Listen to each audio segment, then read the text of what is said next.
Hello everyone, this side सी अवरदीप सिंह और आज की वीडियो में हम एक बहुत इंटरेस्टिंग केस स्टडी डिस्कस करेंगे। और एक बहुत कॉमन क्वेश्चन पूछा जाता है कि जब हम रिवर्सल करते हैं किसी आईटीसी का तो क्या उस पे हमें इंटरेस्ट पेमेंट करनी है या नहीं करनी। तो एक एग्जांपल से हम शुरू करते हैं। मान लीजिए मार्च की रिटर्न भरने से पहले आपके इलेक्ट्रॉनिक क्रेडिट लेजर में 5 लाख रुपए पड़े हैं। आप मार्च की रिटर्न जब भरते हैं 10 लाख रुपए का क्रेडिट आप बुक करते हैं और 12 लाख रुपए की आप आउटवर्ड टैक्स पेमेंट करते हैं। तो मैं फिर से रिपीट करता हूँ, 5 लाख रुपए आपके ऑलरेडी पड़े हैं, 10 लाख रुपए का क्रेडिट आपने और बुक करा और 12 लाख रुपए आपने आउटवर्ड टैक्स पे करा, तो 3 लाख रुपए आपके इलेक्ट्रॉनिक क्रेडिट लेजर में रह गए। अब होता क्या है, मान लीजिए आपको नोटिस रिसीव होता है और डिपार्टमेंट ये कहता है कि आपने रूल 36 सब रूल 4 को वॉयलेट करा है। अब रूल को वॉयलेट कैसे करा है आपने, आपके 2A में रिफ्लेक्ट हो रहा है 8 लाख रुपए मार्च का और आपने क्लेम करा हुआ है 10 लाख रुपए। तो आप एलिजिबल एज पर रूल 36 सब रूल 4 थे 8,80,000 पे और आपने क्लेम करा है 10 लाख रुपए पे। तो आपने जितना भी एक्सेस क्लेम करा है आप उसको रिवर्स करिए। तो अब क्वेश्चन ये बहुत उठ के आ रहा है कि जो मैं 1,20,000 रुपये रिवर्स करूँगा उस पे मेरे को इंटरेस्ट पे करना है या नहीं करना।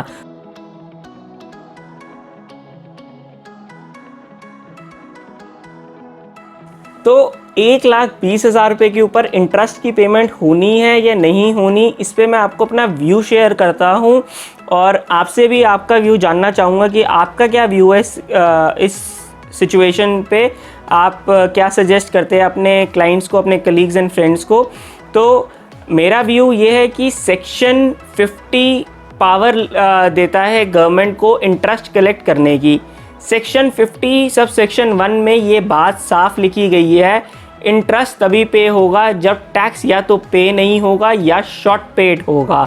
तो मेरे कहने का मतलब ये है कि मैंने क्रेडिट को अवेल करा है या क्रेडिट को यूटिलाइज करा है, मेरे को ये जानना बहुत इंपॉर्टेंट हो जाएगा इस केस में कि मेरे को इंटरेस्ट की पेमेंट करनी है या नहीं करनी। अब मैंने जो एग्जांपल लिया था उसमें मेरे को 1,20,000 रुपये पे इंटरेस्ट पे करना था। तो 1,20,000 को मैंने को ये देखना पड़ेगा मैंने यूटिलाइज करा या नहीं करा। जो मैंने एग्जाम्पल लिया था उसमें आपको याद होगा कि 3 लाख रुपए मेरे ऑलरेडी पड़े हुए थे। तो मैं ये प्रूफ कर सकता हूँ कि जो मेरे 3 लाख है उसमें से 1,20,000 रुपये यही है और मैंने इसको बुक करा हुआ है, मैंने इसको यूटिलाइज नहीं करा। हाँ, अगर मैंने इसको यूटिलाइज करके इस क्रेडिट के थ्रू पेमेंट ऑफ टैक्स करा होता तो मैं इंटरेस्ट की पेमेंट करता, मगर सेक्शन इन्वोक नहीं करेगा जब तक मैं इस क्रेडिट से पेमेंट नहीं करूँगा, इस क्रेडिट को यूटिलाइज नहीं करूँगा। शॉर्ट में इस चीज़ को सम अप करते हैं, अगर कोई भी क्रेडिट है, कोई भी मैंने क्रेडिट बुक करा है, उसकी मैं पेमेंट कर देता हूँ आउटवर्ड टैक्स से, तो मुझे उसकी इंटरेस्ट पेमेंट करनी है इन फ्यूचर अगर उसकी लायबिलिटी अराइज होती है तो, रिवर्सल की लायबिलिटी क्रिएट होती है तो। और अगर मैंने सिर्फ उसे बुक करा है और मैंने इसको यूटिलाइज नहीं करा और मैं इसको प्रूफ कर सकता हूँ तो मुझे इंटरेस्ट पेमेंट नहीं करनी। तो ये था मेरा व्यू। आपका क्या व्यू है इस केस के रिगार्डिंग, क्योंकि ये बहुत नोटिस रिसीव हो रहे हैं पिछले 6 महीने से, जब से रूल 36 सब रूल 4 आया है।